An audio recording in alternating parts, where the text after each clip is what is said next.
I'm Mrs. Rekha Hassan, Assistant Professor of English, Government First Grade College, Kavur, Mangalore.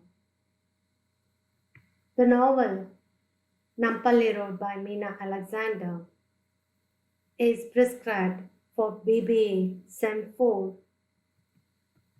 of Mangalore University with the text title Compulsory Foundation Course in English.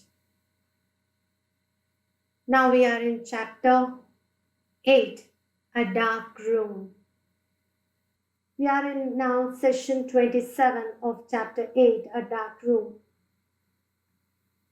Before going to the session 27, let's have a quick recap of session 26. In session 26, we meet a new character, Maitreyamma, who had a very weird character of keeping the snakes in a cloth tied to her waist, and she even had a trick of extracting poison. She served in the police station by carrying water to the prisoners at Gauligуда. She was the one who cured Ramiza's fever. Ramiza appears before Meera and Ramu in an old red sari, and she was unable to move.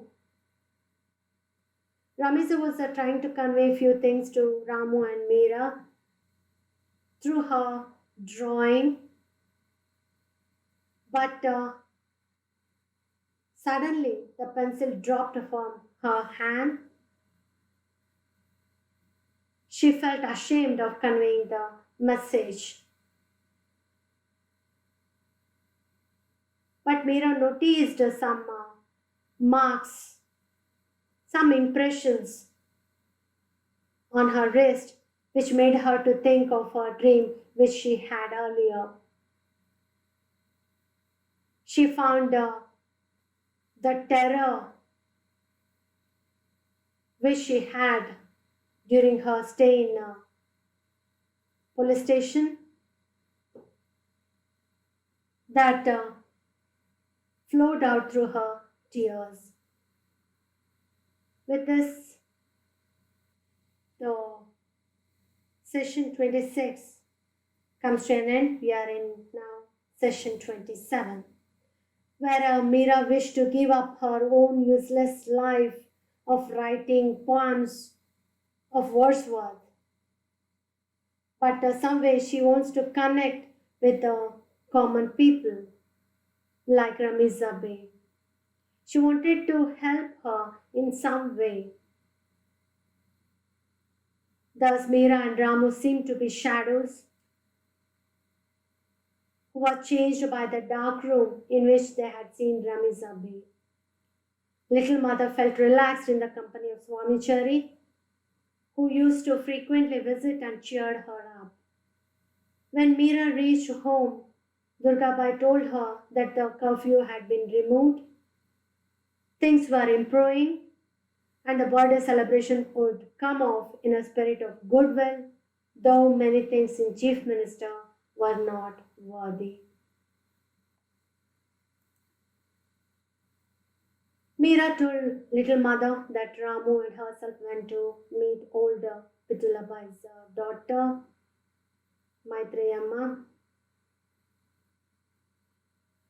And little mother told Meera of her dream last night, where she saw Pitulabai's daughter Maitreyi, who had come and sat by the tulsi tree in the courtyard, who opened the little pouch tied to her waist, from where the real cobra came out, which was of indigo color, indigo markings, and it was a very beautiful creature in her dream.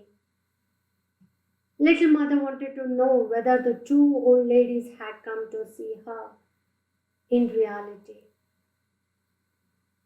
Then later, a hot discussion happens between Meera and Swamiji, Swamichari, who seemed to read out the shlokas and who had the knowledge about theological concepts, who revealed that old man wanted to turn them away from the world in which men and women lived, breathed, moved, the world of passions and the world of violence. He said that there is neither death nor birth, neither a bound nor a struggle soul, neither a seeker after liberation nor a liberated one. This is the ultimate truth. He quoted this from the quotation Amrita Bindu Upanishad. Suddenly, Meera became angry and couldn't bear his logic, which was taking them away from the only world they were surrounded by. She knew that with his teachings, this Swamiji, the old man, making them to go away from this world of reality, bringing them the knowledge that there is no such world after death. There is no world of passion and no world of violence. Meera started arguing for this. It was unbearable for her to hear that the struggle for justice was an illusion and Ramiza's suffering was considered as inferior to mere ignorance. Her suffering was considered ignorance through the words of Swamiji. She wanted to turn back the conversation to Maitreyi and Ramiza, otherwise, the space will be filled with falsity. She got very much disturbed when she was told that for all beings, a human birth is difficult to obtain. More so is the male body rather than that is Brahminhood. Rarer still is the attachment to the Vedic religion. It seemed to her that male was given more importance than to the suffering of the woman. She said with enraged words that she had taken trouble to learn shlokas in perfect Sanskrit and she was considered to know what would the men's world do with a woman who will never be a Brahmin and what happens to her knowledge. He wanted to bring the thought that the shlokas are only meant for male. It is a knowledge given only to male, that to the Brahmin community. And he tried to bring down the female community. So, with enraged words,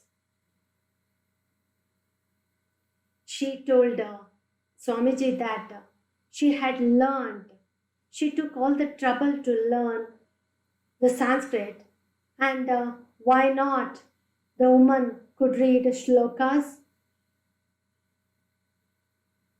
and why it is abandoned for a woman who doesn't belong to the Brahmin community. Whether she would be just considered mere pollution for not getting the knowledge of shlokas. Meera continued to blame the huge system of hierarchies and the thinking of hierarchies that chokes out life. She was about to reveal the social injustice done to a woman. But Ramu, who was standing in the room, walked in with his finger to his mouth, symbolizing not to speak about Rameza and her drawing. Ramu takes Meera away from there and tells little mother not to worry about her. With the teary eyes, Meera embraced her little mother. With this, the session 27 of chapter 8, A Dark Room, comes to an end. If you would like to have further reading, you can go to the Text Compulsory Foundation course in English for the BBA degree program, SEM 4. Thank you, one and all.